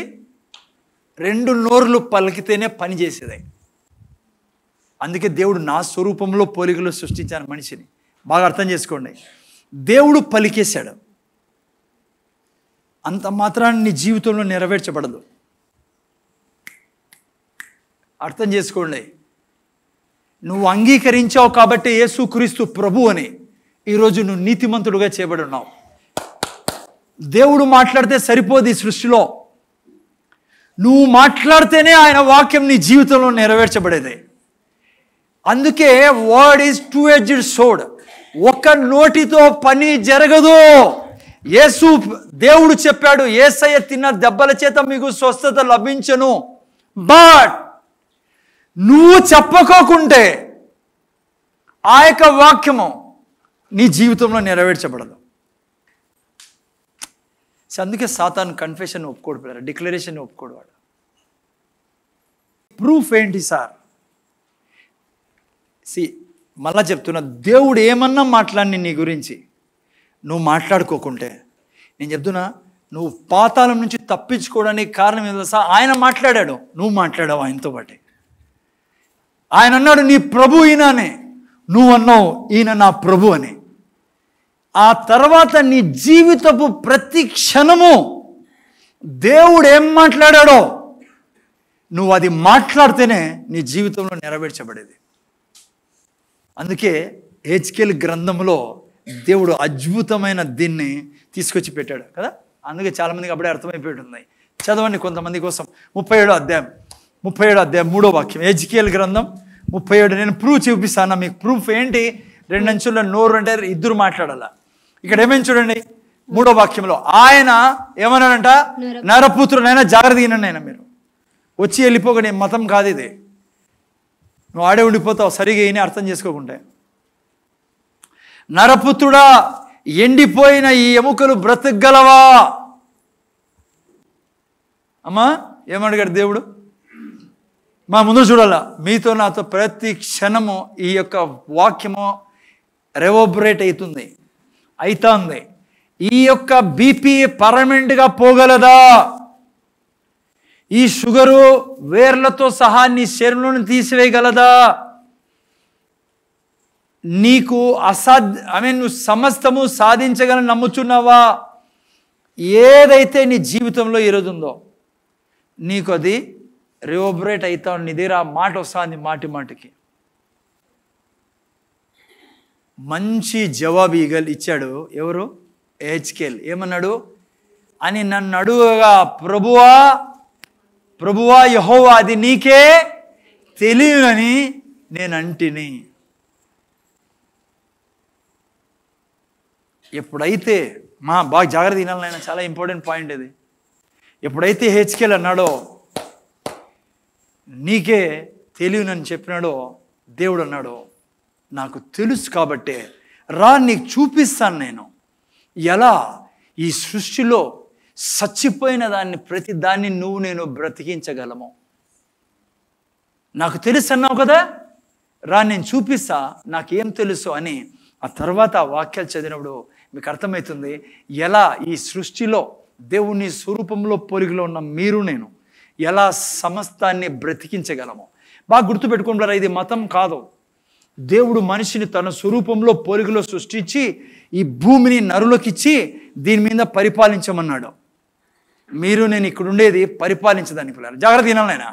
దేవుడు ఆ తర్వాత అన్నాడు, నెక్స్ట్ వాక్యం పెట్టిన ఆయన, అందుకు ఆయన ప్రవచనం ఎత్తి ఎండిపోయిన ఇప్పుడు నేర్పిస్తున్నాడు. ఆయనకి ఏం తెలుసో, ఎవరికి? దేవునికి ఏం తెలుసో. నువ్వు నేను నేర్చుకోలే. దేవుడికి ఏం తెలుసో, ఎలా ఇవి బ్రతుకుతాయో, నా జీవితం ఎలా బ్రతుకుతుందో ఈ భూమి మీద సృష్టిలో, ఈ కాస్మాస్లో ఎలా బతుకుతాం మనం, ఎలా అంట జాగ్రత్తగా. అందుకు ఆయన ప్రవచనం ఎత్తి ఎండిపోయిన ఎముకలతో ఇట్లను, ఎండిపోయిన ఎముకలరా యెహోవా మాట ఆలకించుడే. ఎలా అంట ఈ జీవితంలో మనం ఎలా బ్రతకాలా, ఎలా మనం అన్నీ సాధించాలంట. అక్కడ చూస్తే దేవుడు అంటున్నాడు ప్రవచించుము అని చెప్పి 5వ వాక్యం చదువునైనా. ఈ ఎముకలకు ప్రభు అయిన యెహోవా సెలవిచ్చినదేమనగా, మీరు బ్రతుకున్నట్లు నేను మీలోనికి జీవాత్మను రప్పించుచున్నాను. తర్వాత చర్మము కప్పి మీకు నరములన్నీ ఇచ్చి మీ మీద మాంసము పొదిగి చర్మం మీ మీద కప్పెదను. మీలో జీవాత్మ నుంచగా మీరు బ్రతుకుదురు. అప్పుడు నేను యెహోవానై ఉన్నానని మీరు తెలుసుకుందరు. మీకు ఆల్రెడీ చాలా కాలం క్రితం నేను ఎక్స్ప్లెయిన్ చేశా. నేను అంటానా మీకు, దేవుడు చెప్తాన్నాడు కదా, ఎందుకు జరగడంలా? ఎందుకంటే ఒకే నోరే మాట్లాడుతాడు. ఇది యెహోవా మాట్లాడుతున్నాడు. ఏమని మాట్లాడుతున్నాడు ఇంతవరకు? ఇంకోసారి పెట్టిన 5:6లో ఏమని మాట్లాడినాడు? ఈ ఎముకలు ప్రభు అయిన యెహోవా సెలవిచ్చింది ఏమనగా, దేవుడు చెప్తున్నాడు బ్రతుకున్నట్లు నేను మీలోనికి ఏం పంపిస్తా? జీవాత్మను పంపించున్నా. ఆ తర్వాత చర్మము కప్పి మీ నరములన్నింటిలో మీ మీద మాంసం పొదిగి చర్మం మీ మీద కప్పెదను. మీలో జీవాత్మ నుంచుగా మీరు బ్రతుకుదురు. అప్పుడు నేను యెహోవానైనా ఉన్నానని మీరు తెలుసుకుందరు. కానీ మీరు చూస్తే ఏ యాక్షన్ జరగలేదు. ఎప్పుడు స్టార్ట్ అయింది పని? ఒక్క నోటితో ఈ సృష్టిలో ఏది నీ జీవితంలో సృష్టించబడదు. అందుకే 2 అంచుల ఖడ్గం అంటే 2 మౌత్డ్. డయాస్టోమా. డయా అంటే 2, మౌత్ అంటే నోరు. 2 నోర్లు కలిస్తేనే ఈ సృష్టిలో ఏదైనా సరే సృష్టించబడేది, ముఖ్యంగా నీ జీవితంలో. ఆ తర్వాత ఎప్పుడైతే హెజ్కేల్ అన్నాడో, ఆయన నాకు ఇచ్చిన ఆజ్ఞ ప్రకారం దేవుడితో హెజ్కేల్ అన్నాడు, నీకు తెలుసా అన్నప్పుడు దేవుడు అన్నాడు, రా నేను చూపిస్తా ఎలా ఇవి బ్రతుకుతాయో. ఎలా బ్రతుకుతాయి? నేనేమేమైతే చెప్పానో, నేనేమేమైతే ఈ గ్రంథంలో రాయించానో, ఏమేమైతే నీకు వాగ్దానం చేశానో అవన్నీ నేను ఆల్రెడీ పలికున్నా. నేను పలికితే పని జరగదు. ఎందుకు చెప్పండి? ఎందుకు? ఈ భూమి ఎవరిది? మనిషిదే. దేవుడు ఏది బలవంతాన్ని నీ జీవితంలో చేయడాయన. ఎందుకంటే తన స్వరూపంలో పొలికలో ఉన్నాను. నువ్వు ఎప్పుడైతే తనకు కోఆపరేట్ చేయవో, ఎప్పుడైతే తన యొక్క వాక్యాన్ని తీసుకొని నువ్వు పలకవో, అందుకే దేవుడు ఇంకో చోట అన్నాడు, జీవము మరణము నీ ఎదుట ఉంది, శాపము ఆశీర్వాదం నీ ఎదుట ఉంది, జీవాన్ని ఎన్నుకో. ఎప్పుడైతే హెచ్కేల్ అన్నాడో, ఆయన నాకు ఇచ్చిన ఆజ్ఞ ప్రకారం నేను ప్రవచించి చూడగా గడగడమను ధ్వని ఒకటి పుట్టెను.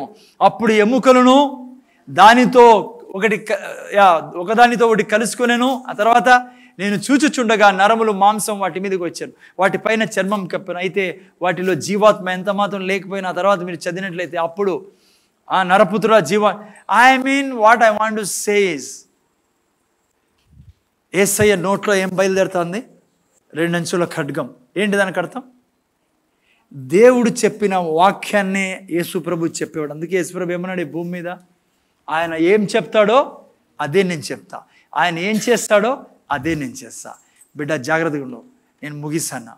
మీరు నేను ఈ భూమి మీద మన ఇష్టానుసారం మాట్లాడడానికి సృష్టించబడలేదు. ఆయన శిరస్సు, మనం దేహమై ఉన్నాం. మీరు నేను దివారాత్రులు దేవుని వాక్యాన్ని పలికే వారంగా ఉన్నప్పుడే దేవుని యొక్క ప్రతి దీవెన నా జీవితంలో నెరవేర్చబడుతుంది. ఒక నోరు మాట్లాడితే కాదు నాయన. అర్థమవుతుందా? నేను చెప్తున్నా మీకు ముగించే ముందు, దేవుడు నీ నోటి కొరకు వెయిట్ చేస్తాను బిడ్డ. ఆయన మాట్లాడినవన్నీ ప్రపంచ కాస్మస్లో ఉన్నాయి. నువ్వు ఎప్పుడైతే తీసుకొని వాటిని పలుకుతావో, అందుకే ఇర్మియాతో ఏమన్నాడు దేవుడు? ఇర్మియా, ప్రపంచములను పరిపాలించడానికి నీ నోట్లో నా మాటలు పెడుతున్నా. ఇప్పుడే చూసుకున్నా 59:21 అంటాడు, నీ నోట్లో, నీ పిల్లల నోట్లో, నీ పిల్లల నోట్లో నా వాక్యాలని, నా మాటలను పెడుతున్నా. ఎందుకో తెలుసా? నీతో నేను నిబంధన చేసుకున్నా, నా నిబంధన నీలో నెరవేర్చబడాలి. ఎందుకు? అబ్రాహాము 100 సంవత్సరాలు వచ్చిన తర్వాత పిల్లోడు కలిగాడు. 75 సంవత్సరాలు దేవుడు చెప్పాడు, అబ్రామా నేను నీకు పిల్లలు ఇచ్చేశాను. 100వ సంవత్సరంలో అబ్రాహాము చెప్పడం మొదలుపెట్టాడు, నేను అనేక జనములకు తండ్రిని. దేవుడు ఎప్పుడు చెప్పాడు? ఆల్రెడీ చెప్పేశాడు. పిల్లరా, చెప్పింది ఎప్పుడైతే అబ్రాహాం చెప్పడం మొదలుపెట్టాడు, ఈ 2 నోర్లు కలిశాయో, ముగిస్తాను. రేపు ఆదివారం ఉంది మన దగ్గర. ముందర చూడండి, ఆయన నీవు నేను అనుక్షణం వాళ్ళ మాటలు వీళ్ళ మాటలు వినకండి. బైబిల్ ఏం చెప్తుందా? నేను ఏనండి, వాక్యాన్ని పలికేవారుగా ఉండాలా. లేచినా, కూర్చున్నా, నడిచినా, ఎటువంటి విపరీత పరిస్థితుల్లో అయినా, ఏ కష్టంలో వెళ్తున్నా, సాతాను ఎటువంటి ఏ చెడు నీ మీద వినియోగిస్తున్నా, ఏ స్థితిలో కూడా ఆ యొక్క 40 లక్షల మంది చేసినట్టు చేయకండి. అది మిడతలు, మేము మిడతలం వారి ఎదుట. నో నో నో నో నువ్వు యేసు ప్రభులో ఏమన్నావో దాన్ని నోటి నుంచి అనుక్షణం తీయాలను. యేసయ్యా, నువ్వు తిన్న దెబ్బల చేత నాకు స్వస్థత లభించి, తండ్రి నువ్వు నా తిండి నీటిని దీవించి ఆరోగ్యం ఇచ్చావు, నువ్వు నా మధ్య నుంచి రోగాలు తొలగించావు. గుర్తుపెట్టుకో, 2 నోరులు దేవునితో చెప్పు తండ్రి, నీ నోటి నుంచి వచ్చినది. ఏ రీతిగా హెచ్కేలు ప్రవచించారని నేను ప్రవచిస్తాను తండ్రి. ఏ రీతిగా యేసు ప్రభు 2 అంచుల ఖడ్గం నేను కలిగి ఉన్నాను స్వామి. నువ్వే అన్నావు కదా తండ్రి, సర్వాంగ కవచం ధరించుకో, ఆత్మ ఖడ్గము ద్వారా నీ శత్రువుని నాశనం చేయమన్నావు తండ్రి. ఇదిగో నా వాక్యం ద్వారా నా శత్రువు నాశనం చేయబడుతున్నది. నా పిల్లలు ఈ భూమి మీద వరదిలుదురు గాక, ఏ చెడు అలవాట్లో పోరు గాక, నా బిడ్డలు దేవుణ్ణి సేవించుదురు గాక, నా బిడ్డలు సువార్త ప్రకటించుదురు గాక, అద్భుతాలు చేదురు గాక, సామర్థ్యమైన కార్యాలు చేదురు గాక, నా పిల్లలు వాక్యం చదువుదురు గాక, నా పిల్లలు నిరంతరము తలస్థానంలో ఉందురు గాక, వాళ్ళ చదువుల్లో తండ్రి, ఆ యొక్క స్కూల్లో క్లాస్లో తలస్థానంలో ఉందురు గాక. ఎందుకంటే నువ్వు చెప్పావు తండ్రి, నేను నిన్ను తలస్థానంలో పెడతాను కానీ తూకస్థానంలో పెట్టాను. ముగిస్తాను. ఒక్క నోరు మాట్లాడింది, ఆ మాట్లాడిన విషయాలన్నీ ఇక్కడ రాయబడ్డాయి. నీ నోరు ఆ నోటితో కలిసినప్పుడు, ఆ యొక్క విత్తనం విత్తబడినప్పుడు నువ్వు పంట కోసుకుంటావు. దేవుడు ఎన్నన్నా మాట్లాడిండొచ్చు, నువ్వు సహకరించలేదు. అందుకే చెప్పా, గ్రేటెస్ట్ ఎగ్జాంపుల్ నీ రక్షణ వచ్చిండేది నువ్వు ఆయనతో సహకరించావు కాబట్టి. ఆయనైతే అన్నాడు, నా కుమారుని ఈ లోకానికి పంపిస్తాన్నా, ఈ కుమారుని ఎవరైతే అంగీకరిస్తారో రక్షకుడుగా వారు రక్షింపబడతారని. ఒక నోరు పలికింది, ఇంకో నోరు భూమిని ఏం చేయాలా? దాన్ని పలకాల. అందుకే మీకు పలికించడం జరుగుతుంది బాప్తిసం ఇచ్చే ముందు. అందుకే మీరు ఏం ఒప్పుకున్నారైనా యేసయ్యని రక్షకుడు అంగీకరించినప్పుడు, నేను నమ్ముచున్నా యేసయ్య నా కొరకు ఈ లోకానికి వచ్చి చనిపోయి పాతి పెట్టబడి 3వ దినం తిరిగి లేచాడు, ఆ రోజే నువ్వు రక్షణ పొందుకున్నావు. నేను అడుగుతా, ఆ తర్వాత ప్రతిదీ నువ్వు ఎందుకు పొందుకోలేవు? దేవుని చేతిలో నుంచి ప్రతిదీ నువ్వు పొందుకోగలవు. ఆయన చెడు చేసేవాడు కాదు, మోసపోకుడి, ఆయనలో ఏ చీకటి లేదు, ఆయన వెలుగు కలిగిన వాడు, వెలిగిచ్చేవాడు. ఓకే, కళ్ళు మూసుకొని ప్రార్థన చేసుకుందాం. సో పిల్లరా, నా మైండ్ని ఎలానైనా ట్రాన్స్ఫార్మ్ చేసుకోవాలా? ఆత్మ కొత్తగా చేయబడింది, మనస్సు పాతది కాబట్టే నేను ఆ యొక్క మనస్సుని నా పాపాల్లో పడుతున్నాం, పాపాలు చేస్తున్నాం, తప్పులు చేస్తున్నాం. నువ్వు దేవుని వాక్యాన్ని ఎత్తి, అమ్మా వింటున్నారా? కళ్ళు మూసుకున్నారు, జాగ్రత్త వినండి. నువ్వు ఎప్పుడైతే అంటావో దేవుడు యేసయ్య ప్రేమ, నేను ప్రేమని, యేసయ్య శిరస్సు నేను దేహము, ఆయనలో ఉన్న అలవాటు నాలో ఉన్నాయి, నేను కూడా యేసయ్యలాగా ప్రేమిస్తా, యేసయ్యలా క్షమిస్తా, యేసయ్యలా కనికరిస్తా, యేసయ్యలా ఇంకోరిని బాధ పెట్టిన ఇంకోరిని నేను దూషించను, ద్వేషించను. నేను యేసయ్యలాగా కామ, క్రోధ, లోభ, మదమచ్చర్యం లేని వ్యక్తిని. నేను యేసయ్య ఏమై ఉన్నాడో అదే. ఎప్పుడైతే దేవుని వాక్యాన్ని పట్టుకొని నువ్వు మాట్లాడతావు బిడ్డ, నీ జీవితము అద్భుతంగా మార్చుకుంటావు. ఇది ఎంత ఈజీ విధానం చెప్పండి. దేవుడు భారాన్ని తీసుకొని మనకు విశ్రాంతిని ఇచ్చాడు, అన్ని విషయాల్లో విజయాన్ని ఇచ్చాడు. తండ్రి, నీకు వందనాలు చెల్లించుకొచ్చున్నాం. ఈ గొప్ప విషయాల్ని తండ్రి ఈరోజు మేము విన్నాం. మా నోట్లో 2 అంచుల ఖడ్గం ఉందే తండ్రి. ఎల్లప్పుడూ వాక్యం మాట్లాడితే యేసు ప్రభులాగా ప్రకాశమానంగా తండ్రి వెలుగుమయంగా ఉంటాం. అందుకే నువ్వు మమ్మల్ని వెలుగని పిలిచావు తండ్రి. అందుకే ఈ లోకానికి ఉప్పై ఉన్నాం స్వామి. నాయన, విన్న ఈ బిడ్డలు దివారాత్రులు కీర్తనకాడు చెప్పినట్లుగా వాక్యాన్ని ధ్యానించేవారు ఇచ్చాయి. యెహోషువలాగా వాక్యాన్ని ధ్యానించినప్పుడు వీరి కుటుంబాలు పిల్లలు తండ్రి వరదిల్ల చేస్తావు తండ్రి. ఈ భూమి మీద సక్సెస్ఫుల్గా వీరి ప్రయాణాన్ని ముగించుకొని దేవుని చిత్తాన్ని నెరవేరుస్తారు తండ్రి. ఈ గొప్ప కార్యాలని మా ద్వారా జరిగించమని మా ప్రభు, మా రక్షకుడు యేసుక్రీస్తు నామమున వేడుకొంచున్నాము తండ్రి.